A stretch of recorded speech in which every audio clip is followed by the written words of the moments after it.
Were there always these vistas of rotting 19th century houses, their sides shored up with balks of timber, their windows patched with cardboard and their roofs with corrugated iron, their crazy garden walls sagging in all directions, and the bombed sites where the plaster dust swirled in the air and the willow herb straggled over the heaps of rubble, and the places where the bombs had cleared a large patch and there were sprung up sordid colonies of wooden dwellings like chicken houses.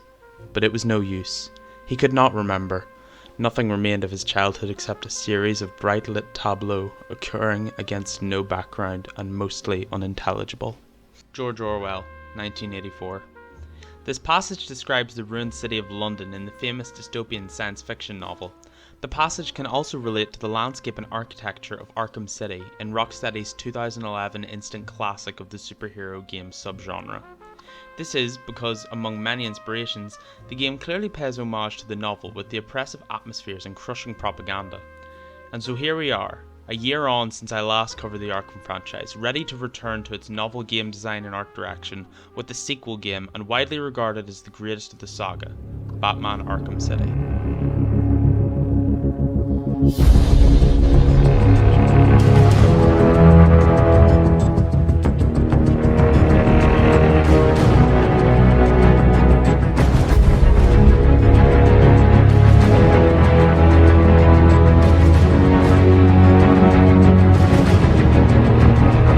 Batman Arkham City is a 2011 action-adventure superhero game created by Rocksteady Studios and following the titular comic book character and his surrounding mythos. This time, written by not just the prolific Paul Dini like in Asylum, but also employing the help of Rocksteady developers Paul Crocker and Sefton Hill.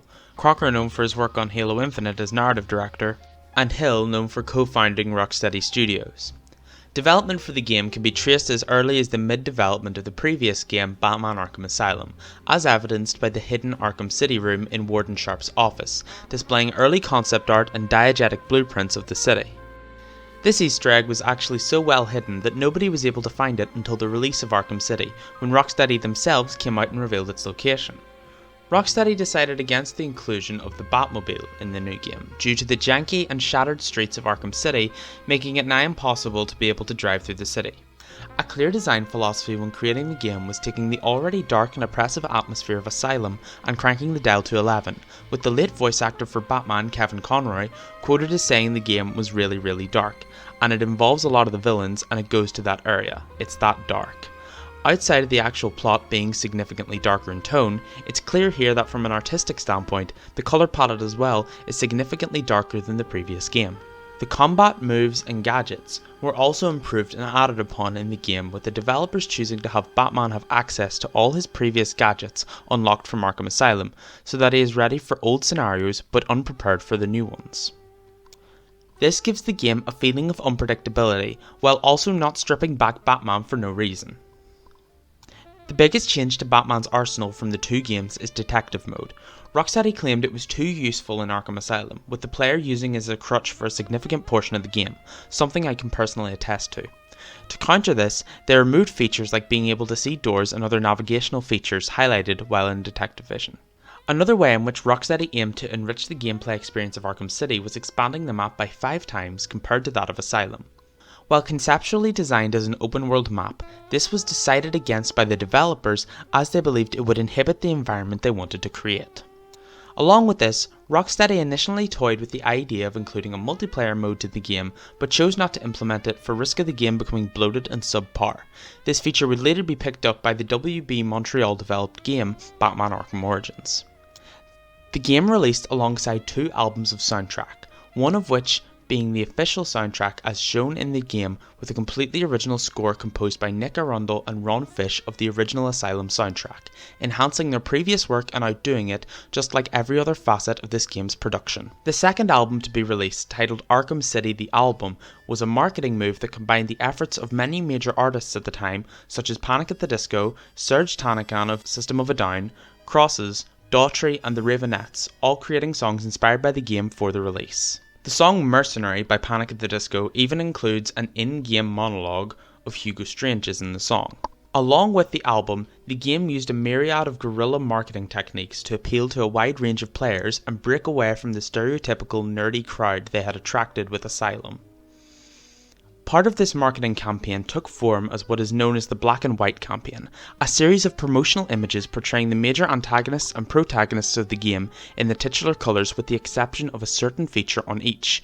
Joker's lime green rotting blood, Two-Face's warm fleshy scarred face, and Penguin's cold glassy monocle send a striking and iconic image to the viewer. The aim of this campaign was to paint the game as more mature to a predominantly edgy teen fanbase, and let me tell you, as a kid in 2011 these images made the game seem so fucking cool. These ads are truly one of the most iconic ads of my childhood, so I would say that they were pretty successful. As well as this, a number of audio tapes were uploaded by way of hidden puzzles and teasers, though for now these seem to be lost media, at least from my research. A prequel comic was also released as build-up marketing to set up the dominoes for the events shown in the game and establish Hugo Strange as the primary antagonist. A number of pre-order bonuses were created for fans, such as a variety of Batman skins, the use of Robin and Nightwing in challenge maps, as well as exclusive side missions based on the character of Black Mask. All this and more led to the pre-order numbers being nearly 200% higher than Asylum, demonstrating the sheer demand for the game.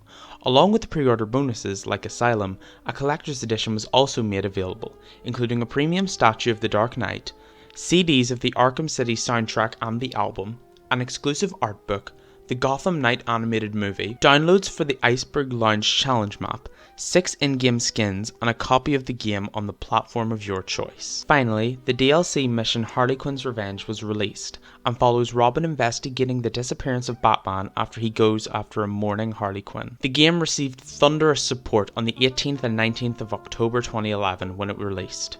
Metacritic gave it a 96 out of 100 on PS3 and 94 out of 100 on Xbox 360, and IGN gave it a 9.5 out of 10. Game Informer's Andrew Rayner named it the best licensed video game ever made, and one of Batman's greatest moments. As well as this, the game is one of the fastest selling of all time, with 2 million units sold in its first week alone.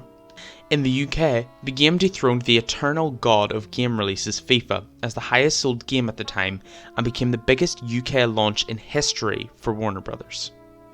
It was the 7th best-selling game of 2011. No mean feat when your competition is Modern Warfare 3, Battlefield and motherfucking Skyrim. Batman Arkham City is a game known for bathing in more awards than Bryan Cranston dusting. Nominated for Game of the Year at the Game Awards, only losing to Skyrim and the all-powerful hand of Todd Howard. The Spike Video Game Awards give a slew of accolades to City, including Best Xbox 360 Game, Best Action Adventure Game, and Best Adapted Video Game, as well as the Best Character, that being the Joker, who in his acceptance video holds a copy of the speculated Arkham World script, claiming, "Won't be needing this anymore." As well as these wins, the game was also nominated for Best Original Score, Best Graphics, Best Performance by a Human Female Tara Strong, Best Performance by a Human Male Mark Hamill, Trailer of the Year, the Hugo Strange Reveal Trailer, Studio of the Year Rocksteady, and Game of the Year. Time magazine named it as one of the 100 best video games of all time. Most notably, the game holds the Guinness World Record for most critically acclaimed superhero game of all time, taking the award from the previous game Arkham Asylum. With this slew of critical coddling and praise, I wanted to see for myself as a part of this ongoing Arkham review series whether or not the game truly lives up to the reputation it has garnered for itself, or is all that lies behind the rose-tinted nostalgia glasses a subpar overrated experience. Join me to uncover the truth.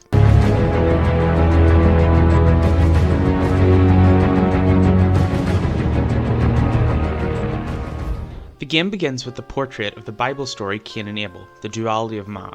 If the plot of this game could be summed up in a single image, it would be this painting, but that's for a later discussion. We see that this painting hides a safe belonging to Two-Face, the subtitle of the painting being a nod to his split personality. A cheeky shadow on the floor misleads us and the thugs into thinking Batman has come to pursue the loot, but as it turns out it's everyone's favourite cat burglar, Selina Kyle the Catwoman. Here voiced by Grey DeLisle, known as Vicky in Fairly OddParents and Monster Girl in Invincible. After a quick combat encounter, Catwoman is caught by the madman of the law, and we smash cut to a violent interrogation, establishing the point of view of the player as Bruce Wayne, and the one inflicting such torture as Dr. Hugo Strange. After a flashy credit sequence, we turn to a Vicky Vale interview where she is introducing millionaire Bruce Wayne to the stage to speak on the controversial Arkham City super prison built in the heart of Gotham City, to which Wayne passes by, correcting her on his financial status. It's billionaire, Vicky. Millionaires were so last year. During this speech, however, Bruce Wayne is kidnapped by the elusive Tiger Guard militia and taken to the present where he is being tortured by the Warden of Arkham City, Dr. Hugo Strange. Here giving a standout performance voiced by Corey Burton, known for playing Count Dooku in the Clone Wars animated show and Lex Luthor in Suicide Squad Kill the Justice League, also known as Peak Fiction. A nice detail I enjoy here is Bruce's reflection in Strange's glasses. This just goes to show the level of detail Rocksteady put into the game. After a quick dance of Don't Rock the Boat, we positively fuck up a Tiger Guard before ourselves getting positively fucked up and brought to the main entrance. A number of familiar faces can be seen here. There's Black Mask, there's Azrael, there's Deadshot, there's a cuck. Then we are taken by Penguin to an alley where we are kicked the shit out of. This seemingly random animosity towards the Waynes is expanded upon in a 5-part riddle detailing a 3-generation long feud between the Waynes and the Cobblepots. After smashing every bone in Penguin's hand and beating his 4'11" ass into submission, we hit up some hardcore parkour to the top of the Ace Chemicals building, where everyone's favourite Englishman has ordered us a fresh batsuit. We intercept a Tiger broadcast to find that prisoner 4011 is captured by Two-Face in the courthouse, that of course being Catwoman. Fun fact, Catwoman's first appearance was in Batman #1 in 1940, so she is in Volume 1 of Issue 1, 1940. Chasing down our feline femme fatale, we see she's been caught and dangled above a vat of acid, with Two-Face acting as judge, jury and execution of her trial. Something I like here is the characterization of Two-Face, often overlooked with his split personality. Also the fact that he refers to himself as an us, highlighting his internal moral struggle. After giving Selina a backhand that would make Batman blush, we leap into action, sweeping through Two-Face's horde of goons. We get absolutely quickscoped by Dent, who himself is delivered an equally devastating backhand from Catwoman. Upon asking him about his artillery status, he delivers the greatest line in fiction. 2 guns, bitch! After a tango with Catwoman and a near JFKing, we trace the shot to the church, outside of which 2 enlightened thugs discuss the gender identity of Harley Quinn. Do you think the rumors are true? What? That Harley used to be a dude? Upon entering said place of God, Harley rushes us and gets absolutely KO'd, which launches us into our first Predator section of the game. Said section is easily disposed of and the medical team is safe for now. In the church you can actually see the body of a new surgeon who reportedly had his face self-mutilated, clearly a setup to the iconic and well-beloved Hush side mission later in the game, as when you return to the church for the Riddler mission, he is nowhere to be seen. Making our way to the bell tower, we find an automated sniper rifle manned by some Joker clones. If you choose to stay in the bell tower after the Joker's countdown, he begins to predict how the game ends, but I'm not going to show you that now. Following the radio signal given off by the televisions, we are brought to the Sionis steel mill in the industrial district, named after the true identity of the Black Mask Roman Sionis. Batman, ever the one for safety, chooses to ignore the front door of the steel mill in favour of diving into the central cooling chamber, nearly killing himself in the process. After a quick combat section, we are cucked from seeing our gay clown lover by Harley Quinn. 2 Predator sections later, we save a doctor from being kidnapped by Harley Quinn. According to her, the Joker has a blood condition slowly killing him. After being interrupted by Harley Quinn, we craft the most broken weapon in the Arkham series, the remote electrical charge. Using this gun, we can smash the Joker face on the door, allowing us to be absolutely clobbered by the new special enemy type, Mr. Hammer, a Russian communist Siamese twin separated from his brother, thus confirming communism in the Arkham series and the life of Karl Marx. Mr. Hammer is not much of a threat, being stopped by a beatdown and a dodge. Finally, we are able to see our gay clown lover, who is dead. Yes, as Harley Quinn kneels weeping at the feet of the Joker, a quick scan determines his post-mortem status. That is, before we get gassed by a second perfectly healthy Joker and beaten unconscious by Quinn. If you later return to this room at the end of the game, you can find a positive pregnancy test. While in the DLC Harley Quinn's Revenge, the room is filled with countless negative pregnancy tests, with a Scarface the ventriloquist puppet in a crib. Players have taken these Easter eggs to mean that Harley Quinn was pregnant, most likely with the child of the Joker. Players believe Harley Quinn's attack on Batman in the church at the start of the game, followed by Batman ground slamming her, resulted in a miscarriage. Although personally, I believe due to the stress of the Joker's death, the baby may have died. Instead of coming to, we are forced into a Catwoman side mission. Hooray for needless padding. As Catwoman, we return to our apartment to grab the bolus and caltrops, 2 gadgets you almost certainly won't use outside of Riddler challenges. You see, Catwoman needs Poison Ivy's help to break into the Tiger Vault and reclaim her loot. However, after tracking down Ivy, she's reluctant to help her due to a previous incident in which Catwoman killed her flowers. To demonstrate her anger towards Selina, Ivy makes her fight through hordes of brainwashed goons, with each layer of the building getting progressively harder and the last layer having Ivy's red balls of death from Arkham Asylum, in addition to the thugs. After the battle, Ivy strings up Catwoman again, leaving both our heroes in quite perilous positions. We return to Batman tied up Oracle style, where it is revealed that Jonkler is cringe and is dying, but also that Batman himself has been poisoned by Jonkler's HIV blood, and must track down Mr. Freeze in the GCPD to synthesize a cure. Unfortunately, upon making our way to the GCPD morgue, we discover Mr. Freeze has been kidnapped by the Penguin, and is in the museum. So we make our way to the museum, but can't progress further because Penguin is blocking our cryptographic sequencer with 3 signal jammers scattered across the Bowery. It's at this point I want to mention one of the biggest gripes I have with this game, the constant fetch quest sequences. There is nothing I hate more than needless side quests that distract from the main story in a game. Arkham City is an incredible story, hands down one of the best in the Arkham series, but the constant distractions with the Catwoman episodes and these fucking signal jammers only serve to pad up what is otherwise an A-class story, with unnecessary gameplay and non-challenging puzzles. Seriously, one of the most annoying aspects of the game's design. Luckily, there is something in the first museum section that I can praise, that being the inclusion of knife enemies. One of my favourite inclusions in Arkham City is the fact that as the game progresses, enemies will become more receptive to Batman's tactics, and begin to use alternative methods to counteract said techniques, such as using car doors as riot shields that make strikes ineffective, or stun baton enemies that damage Batman if he doesn't evade the enemy first before attacking them. This feature may have been present in Arkham Asylum, but is more pertinent here as the criminals have access to a larger artillery than that on Arkham Island, and therefore would be able to more effectively counter Batman. Details like this make the gang of thugs feel like actual enemies that adapt to their surroundings, increasing the world building within the city. Returning to the museum after destroying the signal jammers, we are treated to a treasure trove of Easter eggs and references, such as Scarface in the display cabinet and Victor Zsasz having broke out of his display. Upon meeting with an undercover cop, we learn that their whole squad has been found by the Penguin, and that we have to save them before they are killed. Interesting detail here, the code word chosen by Commissioner Gordon to identify undercover cops is Sarah, a reference to his first wife, Sarah Gordon. From here we enter what is known as the Gladiator Pit.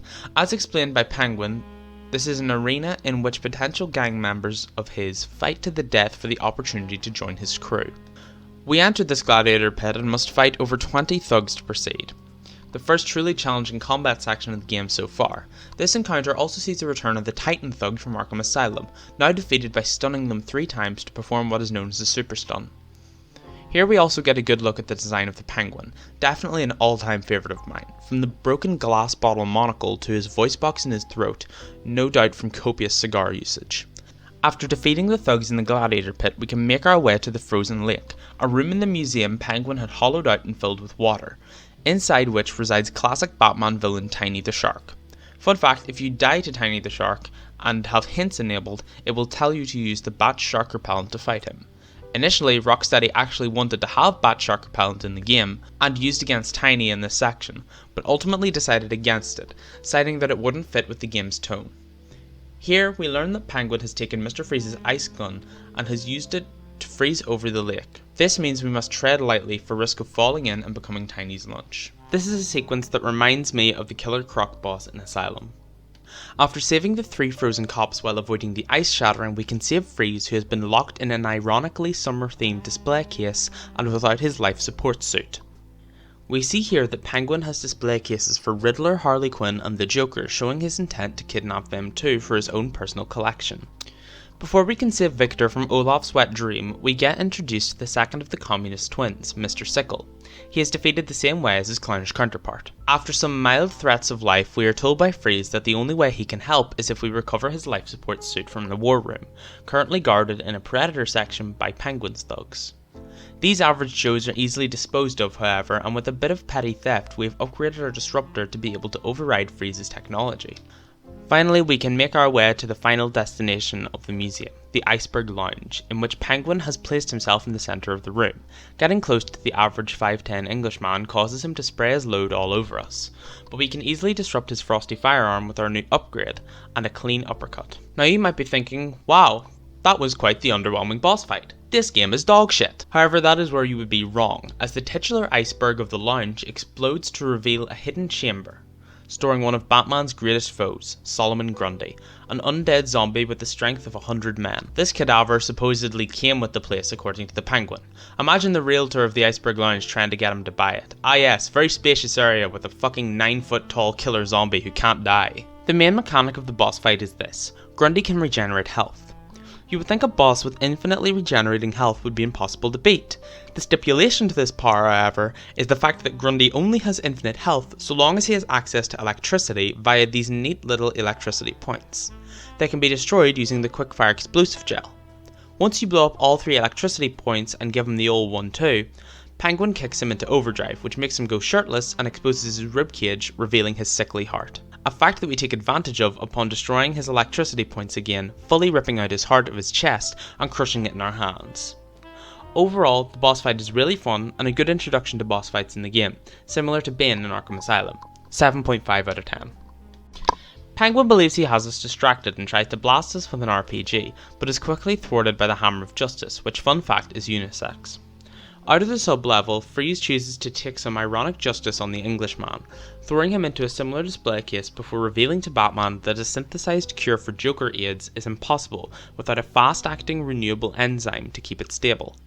To which Batman realizes that his good old mentor Ra's al Ghul, known fent abuser and Lazarus pit bather, no doubt has some of that shit in his veins, and so we chase a disciple of Ronnie Radke out of the museum and hunt for the demon's head. At this point I want to point out the architecture of the city, which varies in inspiration, with areas such as Wonder City clearly inspired by Art Nouveau designs of the 1910s, while the Siona steel mill is clearly influenced by Industrial Revolution factories of the 19th century. This difference in architecture adds to the feeling of the factions of Arkham City, broken up among Two-Face in Park Row, Penguin in the Bowery, Joker in the steel mill and Mr. Freeze in the GCPD. This idea for the factions is heavily lifted from the acclaimed Batman story No Man's Land, and only serves to enrich the world and player experience. Back to the story, as we are chasing the assassin across the rooftops of Arkham City, we are attacked, but hitting the counter button lets us place a tracking device on her. At this point we are interrupted by the boy wonder Robin, who we give our AIDS-infested blood and tell him to fuck off and analyse it. Before leaving, Robert bestows upon us the light launcher, a piece of equipment that would have been useful to the Flying Graysons. Following the assassin's trail, we go to the sewers, and after beating up some thugs, we make our way to Wonder City, a safe haven utopia that runs on clean energy and is all but devoid of crime, created by the mysterious Ra's al Ghul centuries ago. Unbeknownst to the elders of Gotham, the elusive Wonder City was placed just over the naturally occurring material Lazarus, that Ra's believed could cheat even death when applied with electricity. And so he built a massive lightning rod to conduct said electricity. This rod would later become Wonder Tower. Over time, however, the effects of the Lazarus Pit would take their toll on the people of Wonder City. The Gotham City Hall declared it as a public safety hazard and all citizens to be quarantined and put in Arkham Asylum. Ra's disappeared into the shadows of the city, and eventually Wonder City was covered and forgotten by new neighbourhoods. In the present, we pull in Arthur Morgan before witnessing the inmates tortured by Hugo Strange to refine his mind control techniques. In order to find the hidden lair of Ra's al Ghul, we must retrieve camera data from the ancient Wonder City guards. Finding the lair, we achieve dead parent percent, and then meet with our Latina bad bitch and Ra's daughter, Talia al Ghul. Unfortunately, we are prevented from sloppy makeout by our clown AIDS face, which scares the hoes. Talia tells us that we bow to die and we need to shield up, so we take our ass down to the demon trials where we ingest some ancient lean, at which point we're taken to the Ra's boss section, a sandy wasteland version of Gotham City with towers of crystals permeating the landscape. This is probably the most visually impressive and creative scene in the game, and a highlight of the section. We do some basic gliding sections to make our way to the end of the trials. Not the task I would have thought from the guy who's so obsessed with Batman's intelligence. After making our way through the demon trials, we were restored to temporary full HP, but will still sustain tick damage until we get slurp juice from Mr. Freeze. Heading to the Lazarus Pit to confront him, we see that him too, like many other people in this game, is a drug addict, deathly ill, or both. However, after Justice gets the framing right, he dives backwards into the Lazarus. Now Wonder Tower's true purpose is revealed, and Ra's al Ghul is able to cheat death, looking like the guy from Food Fight. Clearly, Batman's delusions from the demon trials have not yet worn off, as he is transported to the same sandy wasteland as before, where we begin the boss fight. First section involves a group of sand ninjas attacking Batman, with only one of them being the real Ra's. A sequence which would be mirrored by the Copperhead fight in Arkham Origins. Once we find the Ra's ninja, he turns into Sandman and sends large sabers and ninja stars at us. The only way to damage Ra's is to shoot wreck balls into his small opening where he is meditating. Or you could just spam them and eventually you'll get enough in to beat down Ra's and refuse his execution. Then we head into the next phase. Here, the number of ninjas has greatly increased and can now mass jump back. Then we move on to another Sandman section, with Raish now having the ability to make a line attack with a giant sword. Breaking out of the hallucination again, Raish threatens his daughter's life, claiming that if Batman doesn't kill him, then he'll kill her. But a simple reverse batarang cleanly and efficiently takes him out. 7.5 out of 10. Moving our way back to the GCPD with the Lazarus chemical, we come across another detail of this game's world building that I love, which I briefly glossed over earlier, that being how much character the gangs have in the background of the game. Over 2 hours of conversations were recorded referencing numerous members of the Batman mythos, and my favourite detail is here in the train station. Once you defeat or attack one gang member's leader, the gang will eventually turn over and defect to another. Here we see a collection of Penguin goons convert to being Joker goons. This makes the no man's land aspects of the game feel more realistic, as troops constantly backstab their leader. Back to the story, we are interrupted from our mission yet again by the arrival of Mayor Quincy Sharp to the prison, whom we must catch and interrogate before he's jumped and killed. We learn from Sharp that Strange told him to turn a blind eye to the experiments performed, in exchange for a guaranteed victory in his political campaign. Now we can resume to the story and make our way to the GCPD. Once we get to the GCPD, Freeze synthesizes the cure for us and places it in a safe, but then Freeze destroys one and threatens us, saying that if we don't save his dying wife from Joker, then we will die. Batman, like me at this point, is sick to fuck of fetch quests, and so chooses trial by combat against the scientist. This is probably the most stupid boss fight reasoning in the franchise. Why the fuck does Freeze have to kill us to get his wife? Just give us the cure, make us healthy, and then we will get his wife back. Hell, we just said we were a man of our word and proved it to him by bringing him the Lazarus compound. What reason would he ever have to not trust us? Anyway, as stupid as the reasoning for this boss fight is, luckily it just so happens to be one of the greatest in the entire series.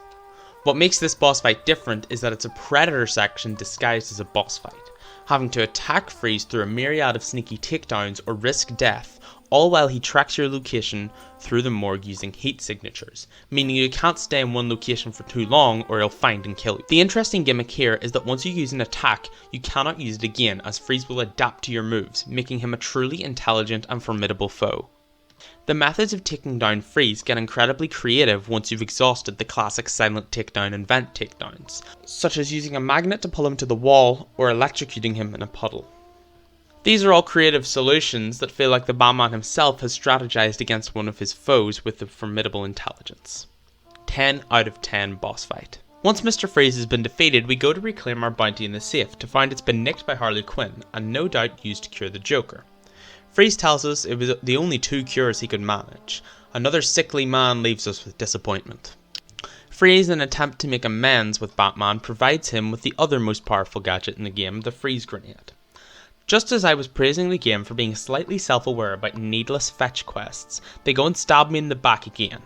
Vicky Vale for some reason decided to go to the literal war zone that is Arkham City for a fresh scoop, clearly not getting the memo from her fellow reporter Jack Ryder. Well, Joker shoots down her news helicopter, which crashes just outside of Gotham Casino, where we are introduced to the new enemy type, snipers.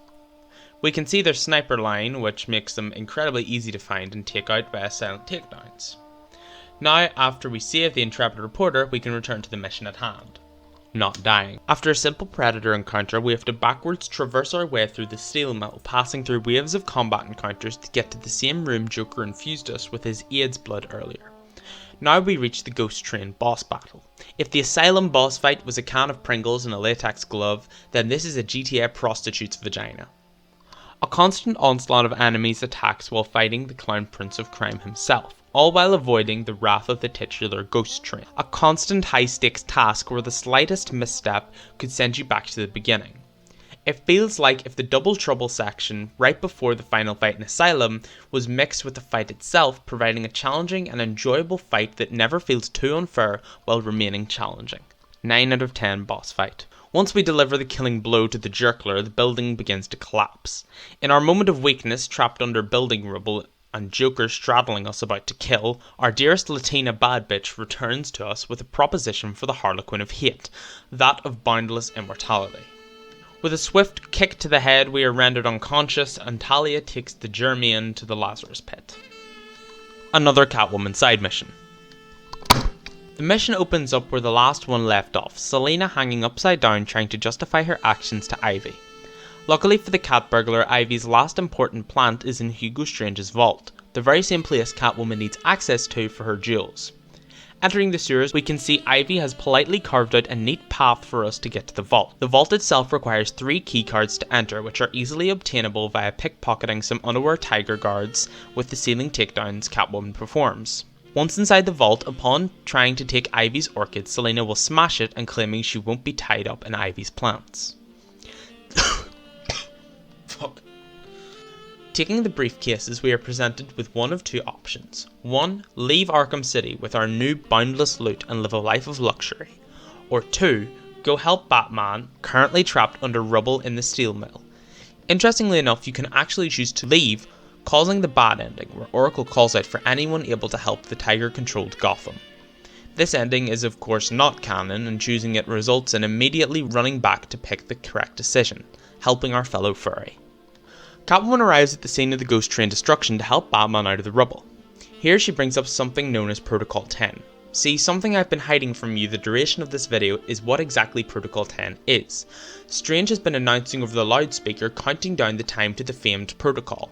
Put simply, Protocol 10 is the idea that upon Mayor Sharp's command, all the inmates in Arkham and Blackgate will be moved to Arkham City, where they'll be executed Order 66 style, and that the personal Tiger militia trained by Strange will conduct the execution, initially targeting the steel mill, the museum and the Solomon Wayne courthouse to get at the figureheads of the turf wars, that being Penguin, Two-Face and Joker.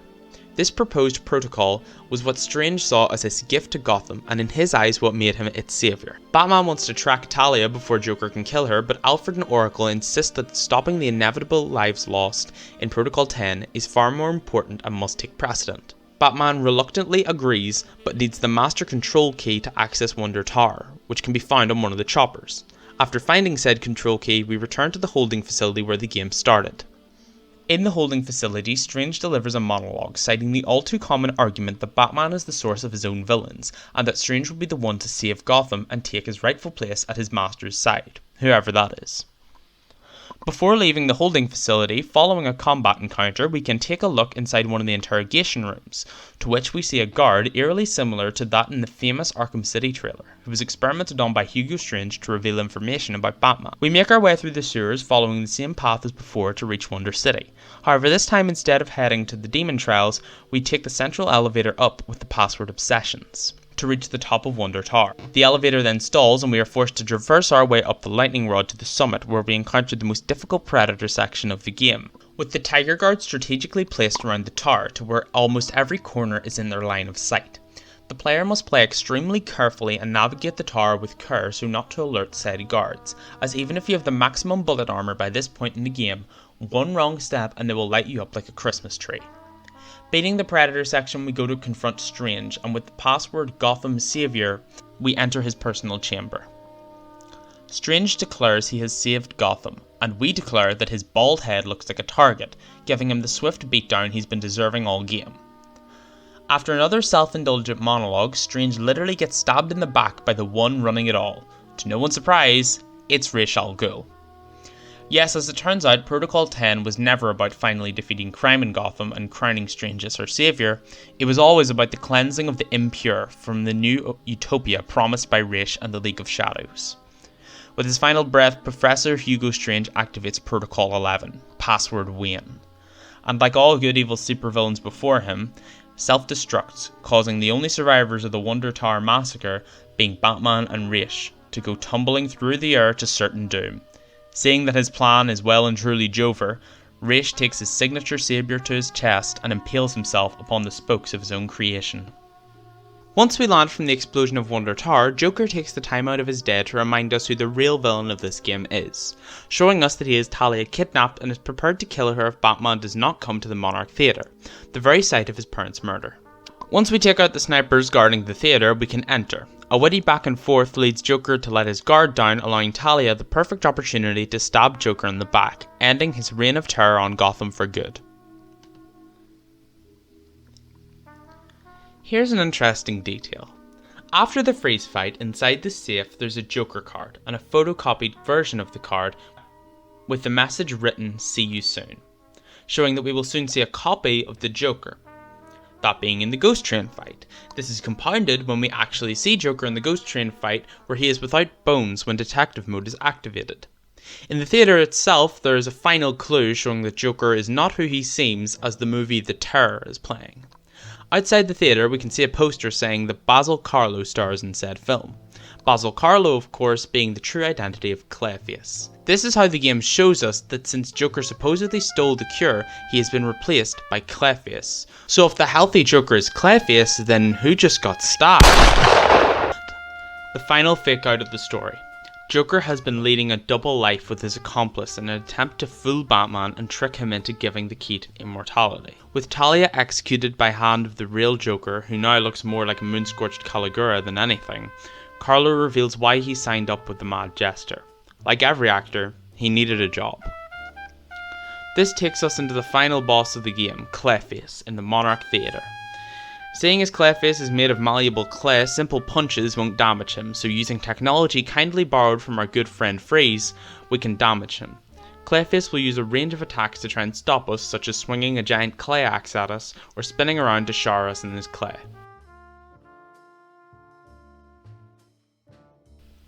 His main attack is rolling into a giant ball and charging at Batman, which thanks to Joker taking a page out of Strange's book, we can use to our advantage, having him lose health by crashing into piles of explosives. After 2 waves, we can take Talia's sword and cut him into frozen pieces, at which point Joker takes a page from Penguin's book and collapses the floor beneath us to reveal that the Lazarus Pit lies directly below the Monarch Theatre. How convenient. This enters us into the third and final phase of the Clayface fight. Carlo sends out some clay people from his body that we need to take down with our sword to lower his temporary health. Once that is defeated, Clayface pops up, who we have to hit with a quick-fire freeze grenade in order to bring down his overall health. When his health is on 1 HP, Batman dives into his maw to destroy him from the inside, splitting him in 2, with the freeze damage making it so he can't reform. Sheathing his sword, Batman takes a swig of some prime, and before Joker can use the Lazarus Pit, the electrical conduit is knocked in, taking Clayface with it and making it completely unusable to the sickly Pagliacci. Batman stands alone in the Lazarus chamber, cure in hand, while lamenting how every time Batman stops the Joker, he'll just break out again and do it all over, killing hundreds every time. Joker then leaps out of the shadows to get the final drop on the Dark Knight, but it causes him to break and drop the cure. Joker quickly scrambles to the floor, attempting to lick whatever left of the cure remains on the saddened cobble, like a tier 3 Amaranth sub trying to garner some gamer pee. But it's too late. Batman reveals that even after everything he's done, he was still prepared to save the Joker. To which the Joker responds,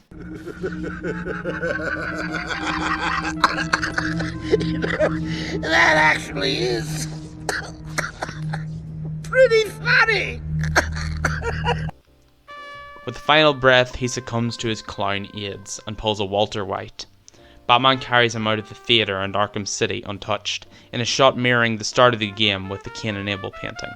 The duality of man is on full display and Judgment Day has arrived. Nobody knows what happened in Arkham City. All that they know is that one man was left standing. We've won, but at what cost? In a final twist of the knife, during the credits, a missed call from the Joker plays.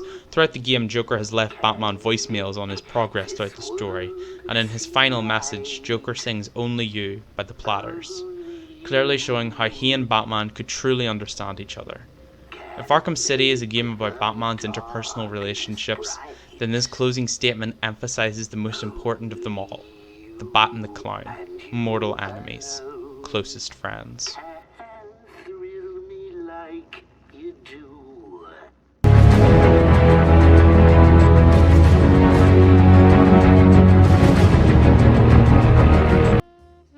However, where Arkham Asylum ended the story, only providing Riddler trophies as post-game content, this game has a plethora of side missions and collectibles for us to sink our teeth into.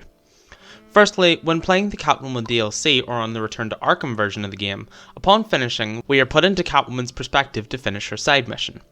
This mission opens with Catwoman heading to her apartment to get her loot and be rid of Arkham City. Upon entering, however, the apartment bursts into flame, revealing from a thug that Two-Face had wired the place after Catwoman stole from him at the start of the game. We also learn that Two-Face has moved his base of operations from the Solomon Wayne courthouse to the museum following the takedown of Penguin via Batman. Inside the museum, past the gladiator pit section that had me borderline suicidal, we can find Two-Face in the armory. The boss fight is nothing special, just a predator section with one enemy that requires multiple takedowns, in this case being Two-Face. Once he's taken down, he reveals he only has half of Selina's loot, and the other half has been given away to his goons. We can spot which Two-Face goons have Catwoman's jewels by using Thief Vision, her own version of Detective Vision. Once all 16 jewels have been found, absolutely nothing happens. No cutscene, no voice line, no nothing. A useless collectathon side mission with nothing interesting to offer and an incredibly anticlimactic ending to a side mission spanning the entire game. 2 out of 10. Now we can actually begin the Batman side missions, with the first being Watcher in the Wings. This side mission involves the elusive Azrael and can be accessed as early as the end of Two-Face's fight at the start of the game. Azrael will have 4 locations he can spawn in. He appears in these locations chronologically through the story, and if you haven't become the side mission by the end of the story, then he will spawn in a random location of the 4. The trophy catch is available through this side mission and requires you to throw a remote control batarang to Azrael, who will then catch it and store it. When you go near Azrael, he says cryptic bullshit and then draws a symbol on the ground. Once you've talked to him in all 4 locations, the symbol will triangulate a location at the church where you have a final encounter with him. He reveals he is Azrael of the Order of Saint Dumas, spouts more cryptic bullshit about Gotham burning and Batman burning with it, before disappearing in a cloud of smoke. 7 out of 10. Minimal effort, maximum payoff. The next side mission is titled Fragile Alliance and is activated by going to the Crank Toys building near the GCPD, where we can find Bane, who asks us to destroy all the Titan containers brought to Arkham City, or risk them falling into the wrong hands. There are 6 in total on Batman's side, spread across the map. When we return to Bane after completing his task, a gang of thugs break in to take the Titan Bane destroyed by force. We have to work together with Bane to fight them off. Once the goons have been defeated, we ask Bane if he destroyed his supply of Titan, to which he reveals the copious tanks he's left behind. Then he tries to rush us, but we evade and trap him in an elevator. Ah yes, the guy who does enough steroids to kill a small child can't break through an elevator door. 6 out of 10. After this, we have the side mission AR Training. This has us glide through digital circles to increase our proficiency with gliding.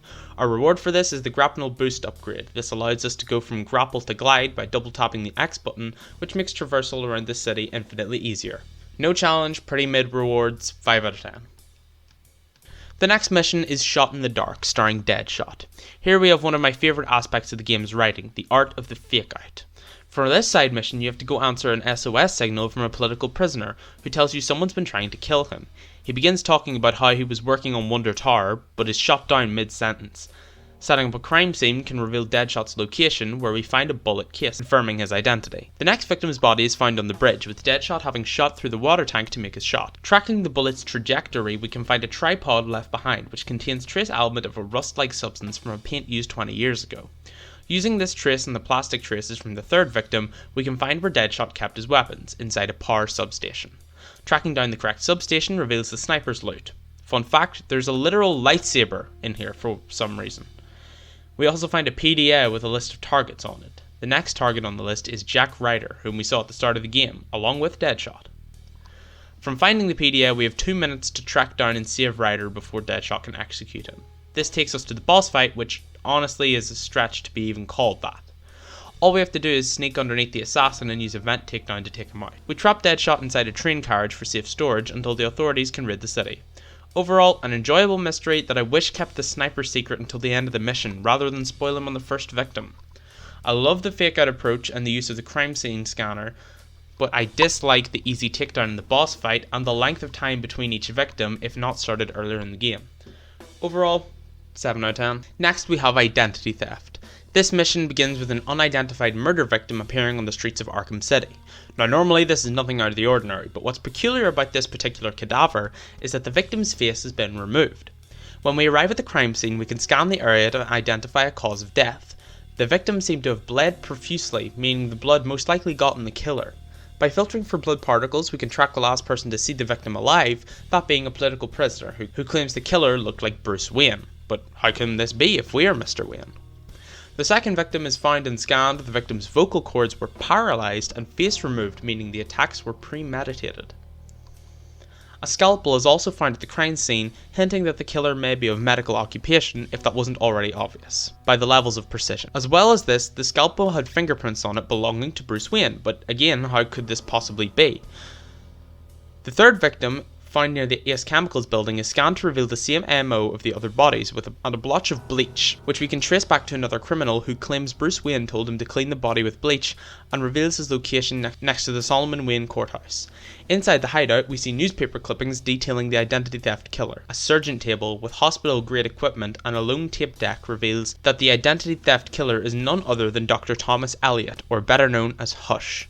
Elliot was a childhood friend of Bruce's who tried to kill his parents and inherit their fortune.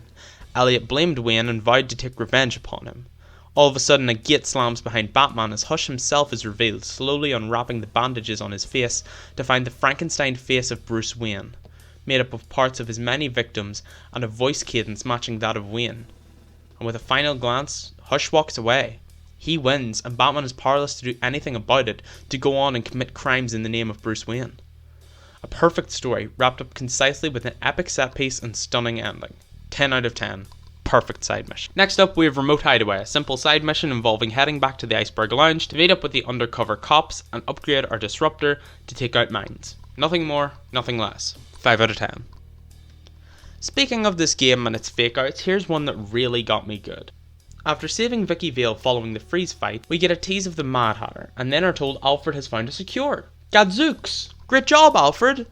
However, when we go to reclaim it and jam it in our neck, oh no, we were knocked out. What the hell is going on here? We awake in one of my favourite shots of the game, a drug-fueled nightmare at the Mad Hatter's tea party. You see, the Mad Hatter has always been one of my favourite Batman villains ever since the animated series, especially because of my love for the Lewis Carroll novel he derives from. In this haunting side mission, Jervis Tetch drugs us and attempts to hypnotise us into joining his droning bunny. The forced first-person perspective here really adds to the horror elements of the side mission. Tetch slips a mask on us, and after fighting the mind control, we awake a twisted Gregorian version of the Bat falling literally down the rabbit hole on a giant pocket watch, a scene I love so much I have it saved as my computer wallpaper. See how much a beautiful set design can change a basic combat encounter that really takes only 20 minutes into one of the most visually interesting sections in the whole damn game? Good art direction, people, invest in it. After a ground takedown on the Hatter, we break free of the mind control and knock Tetch out, ending the mission. Another reason why I love this mission so much is because when I was younger, I vividly remember my cousin playing this level and it scaring the shit out of me. That shit defined my childhood. Next level. 11 out of 10. Next up, Heart of Ice. Following up on Mr. Freeze's request from the boss fight, we hunt down Nora Freeze and track her location to the steel mill, showing Freeze, who can now be found in the same room lamenting his wife. Fun fact, an ice bridge from the GCPD to the location forms after this mission. 6 out of 10. Now we have what is often touted as the greatest side mission in the game, Cold Call Killer. Throughout this game you will receive payphone calls from Victor Zsasz,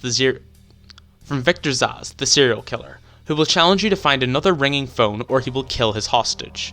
If you find the phone in time, he will lament his backstory as an unlucky rich boy gambler who gambled away his wealth in the Iceberg Lounge, then went crazy and killed people.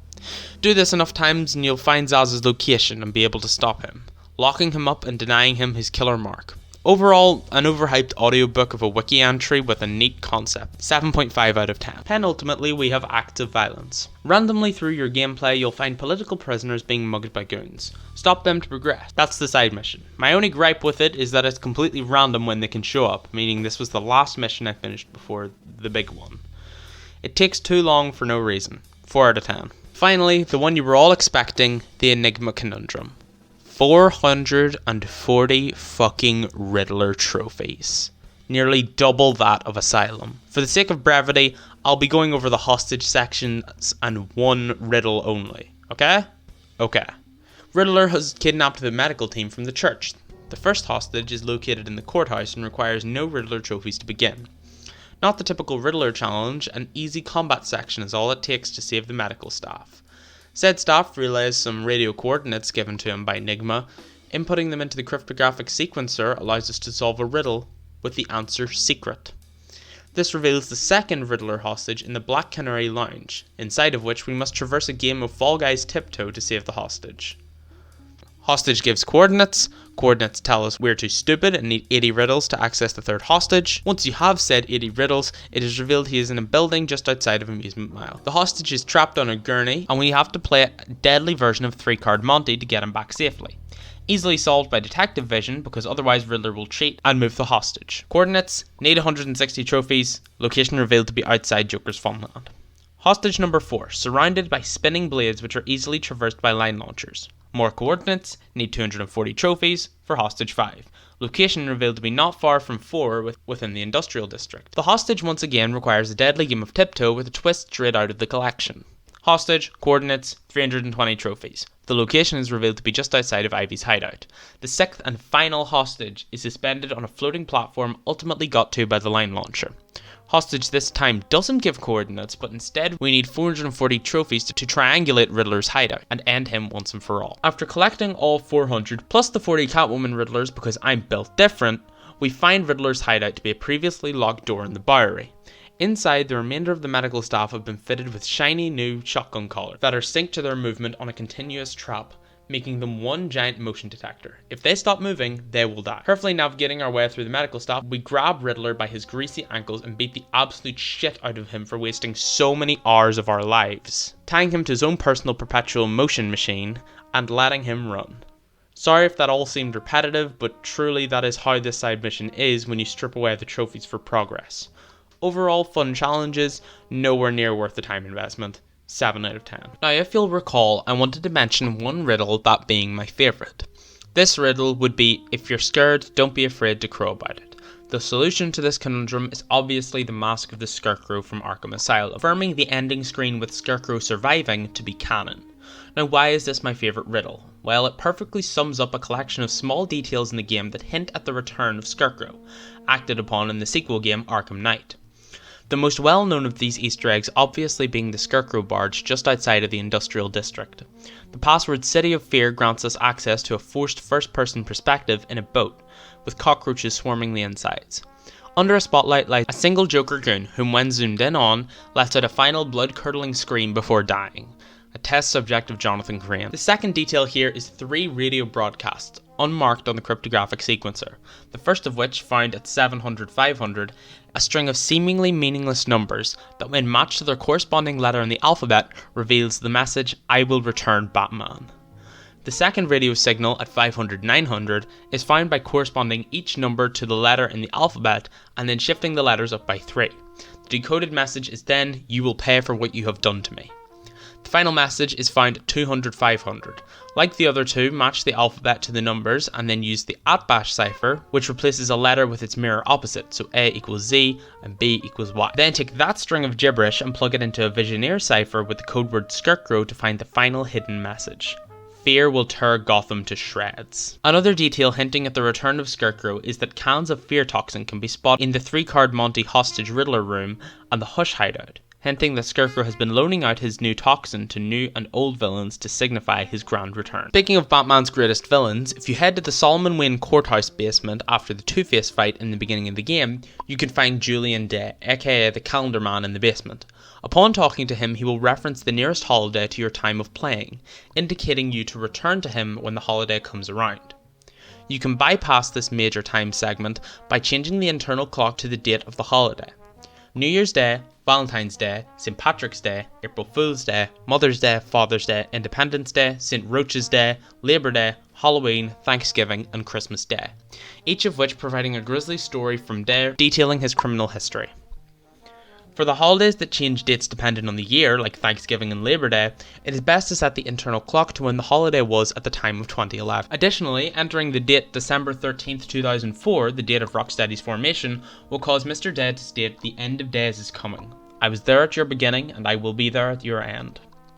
A promise acted upon in Arkham Knight as shown by the closing cutscene. Speaking of the end, that is all the content to cover in the main game of Arkham City. However, our little expedition is not quite yet finished, as now we move into the challenge maps, lovingly named Riddler's Revenge, as if we needed more of him. There are 4 main playable characters in the challenge maps, that being Batman, Catwoman, Robin and Nightwing, all with their own unique playstyles and gadgets. There are a total of 16 unique challenge maps, including DLC. A majority of these maps are reskins of Predator and combat sections from the main game, now with extra challenges. The only challenge that I found particularly noteworthy of these was Rooftop Rumble. The enemy variation here felt more fun than punishing, and the location was one in which there was not a previous combat section. It receives a 7 out of 10, with the rest of the base game challenge maps falling below this. There were, however, a selection of challenge maps released as a part of DLC. The first of which being the Black Mask campaign. The Predator section takes place in the Sionis Industries factory and is fairly basic, but the general gameplay loop and challenges make it a fun time. As well as this, you can actually see Black Mask overlooking his goons in the map, which I thought was a neat touch. 8 out of 10. Next is the best part of the DLC, the Black Mask combat. Set on a train armed to explode, and with an eye-level out-of-body camera perspective similar to that of the game Sifu, I found combos significantly easier to pull off here. Making our way through the chain in one unbroken sequence, we get to fight Black Mask himself, who granted doesn't put up much of a fight, which I think is understandable here, as I'm not expecting a fully thought out boss in a combat section. The icing on the cake here is that when the map is completed, the freight train comes to a halt as if Batman has fully disarmed the vehicle. Top notch stuff, 9 out of 10. The next DLC to be released was Wayne Manor, including a bonus Predator section, the Batcave, the first time we actually see the Batcave in an Arkham game. Firstly, the Wayne Manor Predator section. Overall, I felt the level design was quite fresh and pleasant, and the challenges weren't too difficult either. 8 out of 10. Then the combat section in the Armory. I felt again that the level design here was fresh from all the gritty environments of City, and the enemy selection was fair and non-taxing. 7 out of 10.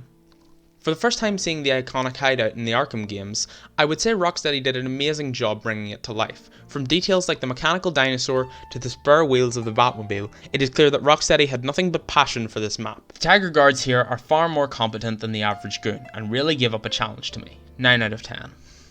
Next we have the DLC level Joker's Carnival, a fun time and resource management game that gets you thinking on your feet. 8 out of 10. Fun fact, if you play the level as Tim Drake, the Joker will be confused, saying, "Didn't I already kill you?" confirming Jason Todd's existence. And death. Finally, we get the Iceberg Lounge, a truly endless beat 'em up that only is over when you die. A great way to practice combat and get good at the free flow, thanks to the basic enemy types that are unlikely to disrupt your run outside of a skill issue. Another fun fact is that you can see Killer Croc in the Iceberg Lounge celebrating Penguin's birthday and enjoying a nice stiff drink.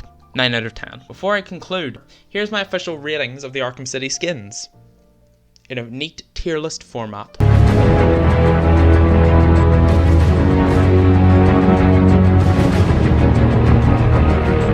To conclude this absolute behemoth of a video, I want to answer my initial question. Is the supposed best Batman game the actual definitive best? No. No, not in my opinion. I do really like this game, but truthfully I think it suffers from overcrowdedness and a vision too big for its boots. The story is fantastic, if bloated, and the combat is a significant upgrade from Asylum, if not still a bit janky. I mean, I can't even count the amount of times I lost a combat or flunked a counter for factors completely out of my control. This game has true potential to be the best superhero game of all time, I'm not denying that. And maybe for a while in 2011 it was. But for looking back, it's clear to see it could have done with a little bit more time in the oven and a little more focus on the point of the game. An upgrade technically from Asylum, but as far as I'm concerned, absolutely not the best the series has to offer, and I look forward to covering the third and final game of the original Arkham trilogy, Arkham Knight, next year. So, this is Loch Nessa signing off. See you next year.